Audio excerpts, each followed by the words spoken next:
जब संसार की चहल पहल धीमी पड़ती है, जब आषाढ़ मास की शुक्ल पक्ष की एकादशी आती है, तब आकाश में एक दिव्य शांति उतरती है। यह कोई साधारण दिन नहीं होता, यह होता है देवशयनी एकादशी का दिन।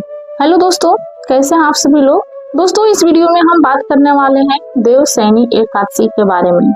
देवशयनी एकादशी क्या है और 2025 में देवशयनी एकादशी कब मनाई जा रही है, देवशयनी एकादशी क्यों मनाई जाती है, इस दिन किस देवता की पूजा की जाती है, देवशयनी एकादशी का आध्यात्मिक महत्व क्या है, इस वीडियो में सारे टॉपिक पर हम बात करने वाले हैं। तो इस वीडियो को आप पूरा जरूर देखिए, शुरू से लेकर अंत तक जरूर देखिए। तो चलिए दोस्तों, वीडियो शुरू करते हैं और जानते हैं सबसे पहले देवशयनी एकादशी क्या है। देवशयनी एकादशी, जिसे हरिशयनी एकादशी या आषाढ़ी एकादशी भी कहा जाता है, भगवान विष्णु के शयन पर जाने का पावन दिन है। इस दिन के चतुर्मास की शुरुआत होती है, यानी वो 4 महीने जब भगवान विष्णु गुनिंद्रा में चले जाते हैं। इन 4 महीनों में संसार की गति धीमी होती है। धार्मिक दृष्टि से तपस्या, संयम और साधना का समय होता है। यही वह दिन है जब देवताओं के राजा भगवान विष्णु क्षीर सागर में शेषनाग की शैया पर योग निंद्रा में लीन हो जाते हैं। दोस्तों, 6 जुलाई 2025 रविवार के दिन आ रही है देवशयनी एकादशी। यह एकादशी अपने आप में बहुत विशेष है, क्योंकि यह चतुर्मास का प्रारंभ करवाने वाली एकादशी है।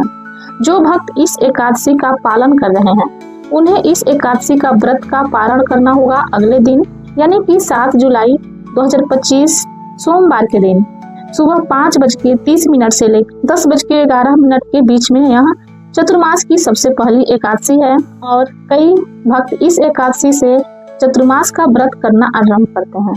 तो यह थी आने वाली देवशयनी एकादशी की कुछ विशेष जानकारी।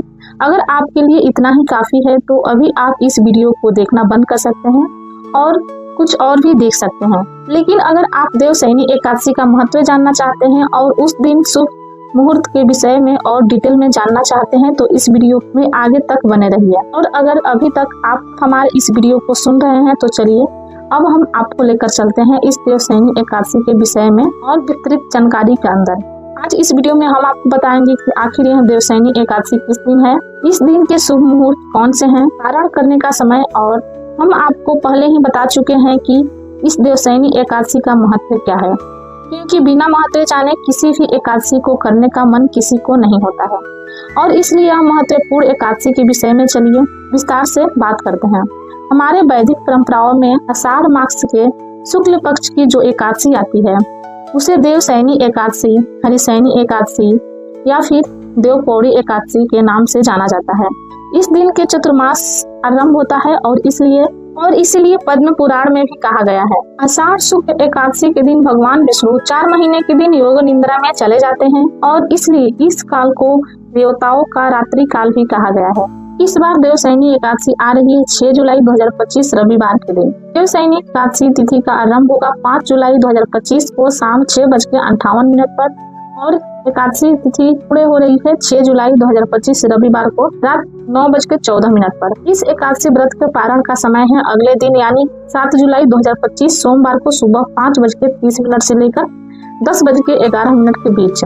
इस दिन सूर्योदय का समय रहेगा सुबह 5:29 और ब्रह्म मुहूर्त रहेगा सुबह 4:08 से लेकर 4:49 के बीच। अगर प्रातः काल में भगवान श्री विष्णु की पूजा अर्चना करना चाहते हैं तो प्रातः कालीन पूजा का समय रहेगा सुबह 4:28 से लेकर 5:29 के बीच। इस दिन सूर्यास्त का समय है शाम 7:23 और संध्या काल की पूजा करने का समय रहेगा शाम 7:23 से लेकर 8:23 के बीच में।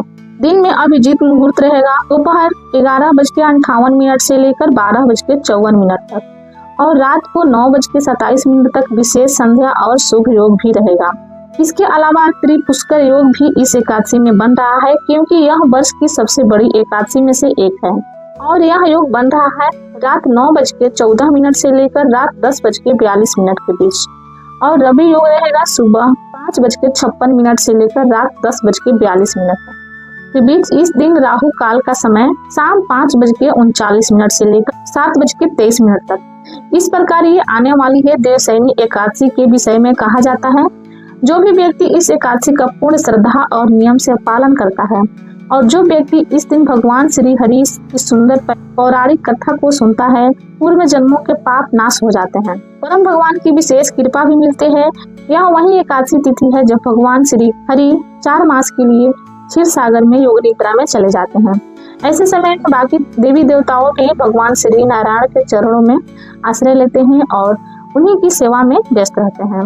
इसी वजह से 4 मास को चतुर्मास का समय बताया गया है। आध्यात्मिक साधना को अधिक से अधिक अपनी साधना, जप, तप और दान पुण्य कार्य करने चाहिए। अधिकतर लोग देवशयनी एकादशी से प्रारंभ होने वाले चतुर्मास का पालन करते हैं। हालांकि इस चतुर्मास का पालन पूर्णिमा से किया जाता है। यह ऐसे 4 मास हैं जो आपको परम भगवान श्री कृष्ण की भक्तिमय सेवा का सुवर्ण अवसर प्रदान करता है। और यह ऐसे 4 मास भी है जिसमें अगर आपने थोड़ा सा भी प्रयास कर लिया तो आपका आध्यात्मिक अकाउंट समृद्धि से छलकने लगेगा। चतुर्मास के 4 मास हैं श्रावण, भाद्रपद, अश्विनी और कार्तिक मास।